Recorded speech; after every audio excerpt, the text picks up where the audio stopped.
것만 가지고 있느냐, 그걸 가지고 수선이용 깎고 방송 빼, 이거에 이 문제거든요. 그러니까 판사 불렸어요. 그런 거죠.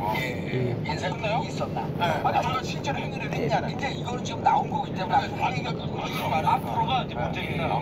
알겠습니다. 판사끼리도 싸우고 있어요. 9067님 삼변실의 만세 정치쇼 만세 전화에 53살인데 이제 세상사 정치사에 눈을 뜨게 됐어요. 감사합니다. 세 분 인사하시고요. 네, 고맙습니다. 저는 광고 듣고 사부 알쓸 경제로 돌아옵니다. 채널 고정하소서. 정봉재 정치쇼 사부 알쓸 경제 알아두면 쓸데있는 경제 뉴스 들어있습니다. 정철준 경제평론가. 네, 안녕하십니까. 미모가 있는 줄 알았더니 컨텐츠로도 승부하는 권태희 SBS 보도 기자. 안녕하세요. 얼굴 빨개지셨어요. 잘 빨개져요. 술 드실 때 먼저 어떤데 안 빨개져? 약간 되게 체질인가 봐요. 술 먹을 때 안 빨개지는데. 아니 파운데이션 많이 바르고 와서 그런 줄 알았는데. 그렇게 많이 바르지 않았습니다. 뼈만 발랐어요. 알겠습니다. 자, 첫 번째 이슈 정철진 평론가님. 네. 암호화폐, 이 가상화폐 투기, 과연 규제는 가능할까라는 주제를 물어봤습니다.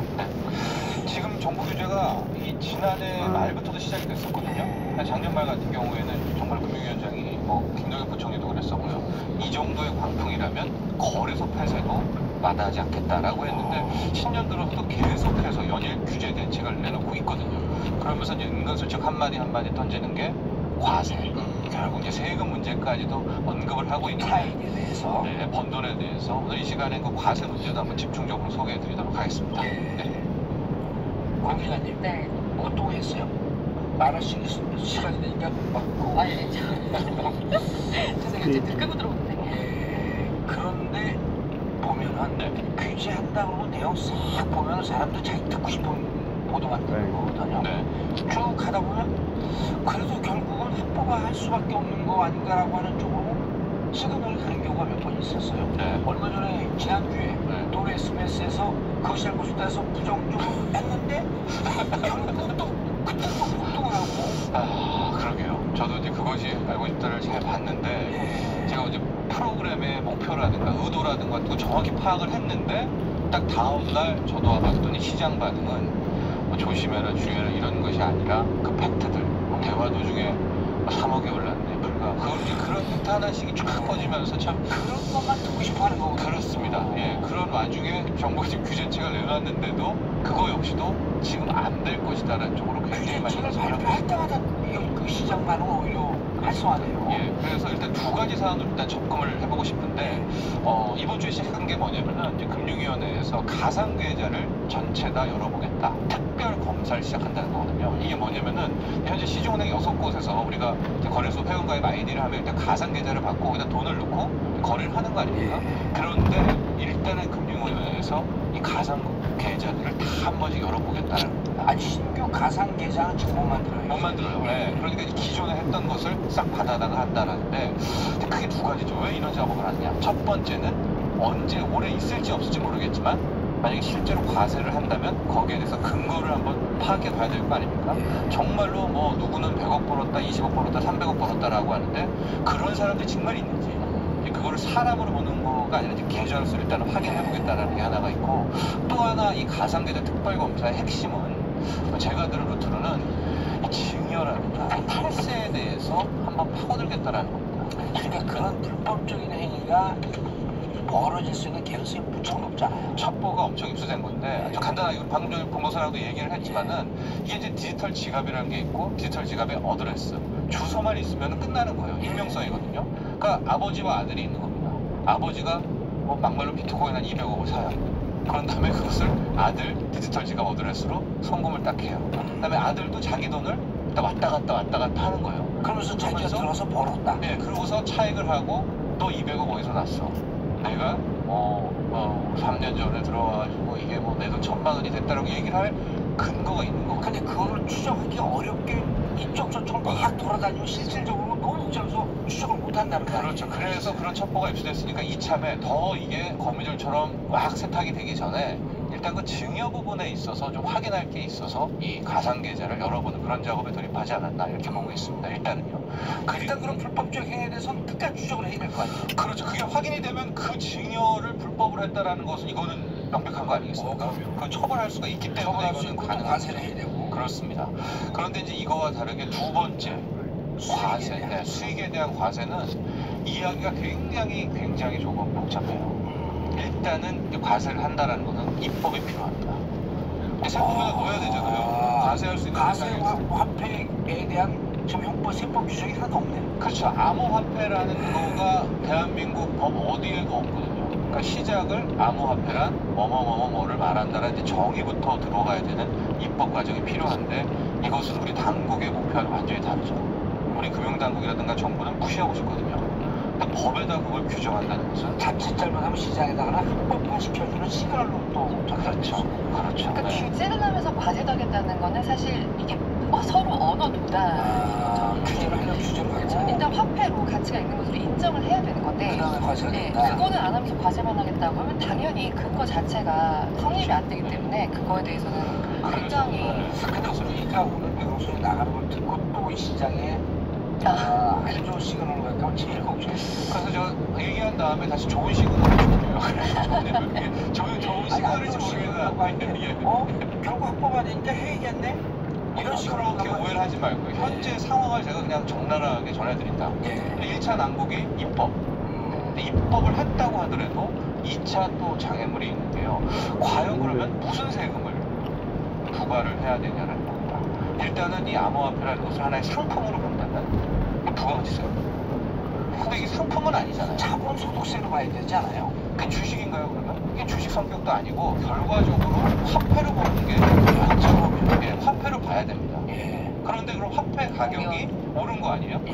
뭐 100만 원이 100억이 됐다라는 거죠. 쉽게 얘기해서 달러의 환율 조절하면서 달러 사고 팔고 하면서 차익을 본 거거든요. 정답. 그거죠. 바로 이 환차익이 난 거잖아요. 화폐로 규정하게 되면. 예. 근데 여기서 맹점은 뭐냐면 우리나라는 현재 뭐 달러 외화예금이라든가 외화예금을 봤을 때 그 환차익 부분에 대해서는 비과세를 해주고 있거든요.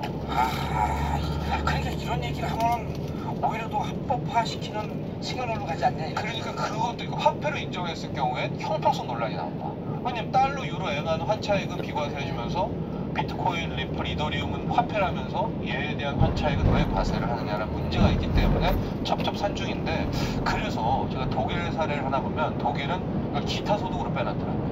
그러니까 이거 복권 당첨 같은 거다라고 해가지고 인정을 하되 약간 궤를 다르게 딱 넣기 때문에 중립지대 던져놓은 거예요. 예, 세금 걷어야 되겠고 왜냐면 우리도 100억, 200억이 나왔지만 독일이 누구라고 한스 같은 데도 지금 걔도 한 2, 30억 벌었을 거 아니에요. 100억씩 그쪽 독일. 한스는 뭐예요? 독일에 투자자 같은 데도 왜 독일 정부도 프랑켄슈타인 얘도 좀 벌었을 것 같아요. 프랑켄슈타인? 그러니까 독일 정부는 그걸 가만히 못 놔둬. 그래서 잽싸게 기타 소득으로 해서 지금 세금수도 좀 벌었을 것 같아요. 개별수. 그런 아, 차원에서 돈까지 벌면 안 되는 접근을 해야 되기 때문에 저거 쪽에 다른 개별수가 있겠지 뭐.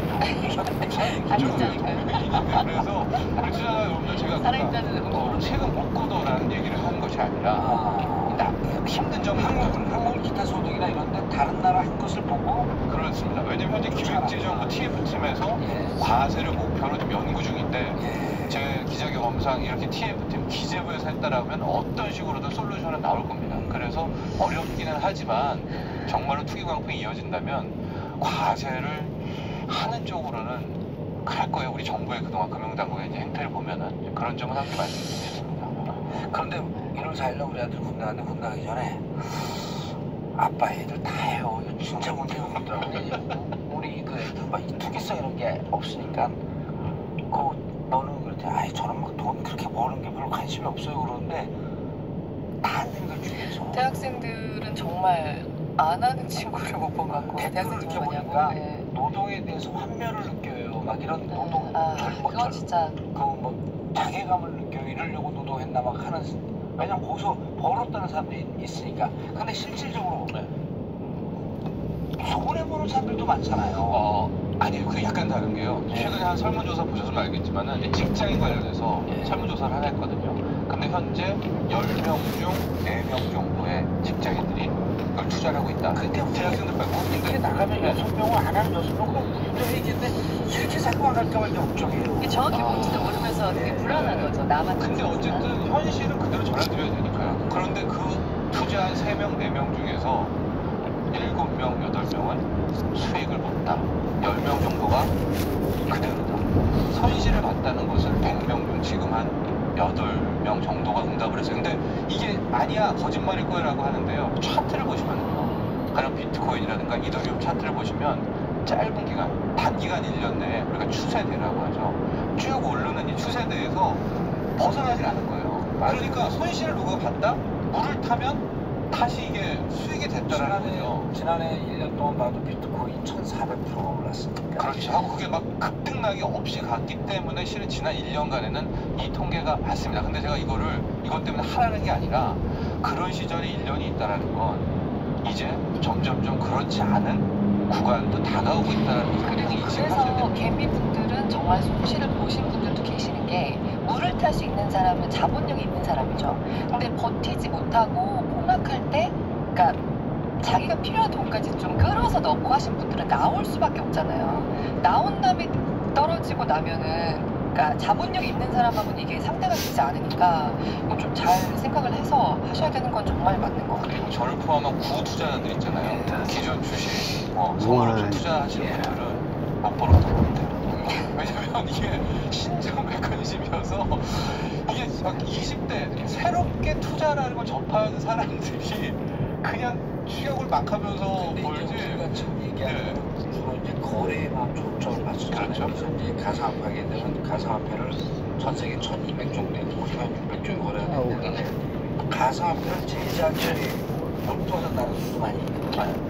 네, 뭐 러시아 같은 제작이라고 것도 채굴인데 그래서 우리는 너무 거래에다 지금 함몰돼 있는데 제작 부분에 대해서 정책적으로 관심을 좀 가져야 된다. 그렇습니다. 이런 얘기를 하는 전문가들도 꽤 있거든요. 예.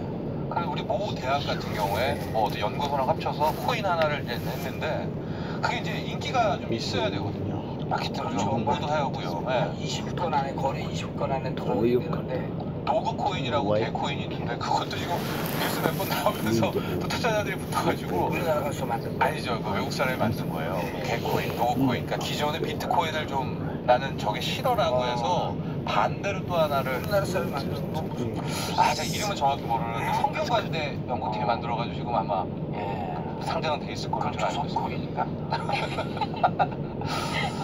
우리도 그렇죠. 좀 그래요. 개발 쪽으로 힘써야 되는 건 맞습니다. 네, 알겠습니다. 권혜리 기자님, 네. 신용카드 내역을 3개월 뒤 경기 예측할 수 있다. 어허, 아주 독특한 건데. 네, 이거 재밌더라고요. 아, 직접 취재한 게 아니고 제가 직접 취재했어요. 취재해서 기사 썼어요? 사실은 한번 썼습니다. 그래서 재밌어서 이게 그 신한카드가 우리나라 카드사들 중에서 가장 규모가 큽니다. 2,200만 명이 가입을 되어 있는데 신한카드가 그러세요? 네, 그러니까 2,200만 명 중에 한 분이신 거예요. 네. 전 집사도 가입했어요. 예전 신한카드가 초창기에 혜택이 좋았어요. 호텔도 발레 무료 환산시 어디가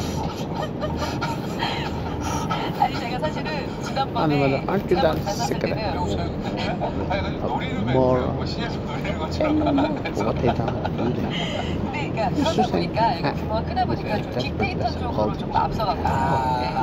그래서 뭐 과기부랑 같이 이런 빅데이터 지수 같은 것도 계속 만들어내고 하고 있는데 이번에 그 10년치 그러니까 2008년부터 작년 9월까지 10년치 데이터를 가지고 경기 선행 지수를 만들어낸 게 있는데 이게 그냥 근데 굉장히 재밌더라고요. 근데 보니까 일단 한 달에 6조 원이 되는 돈이 왔다 갔다 한 걸 가지고 10년치 갖고 만들었기 때문에 굉장히 좀 신빙성이 있는 그 지수가 나왔는데 3개월 전에 선행했습니다. 그러니까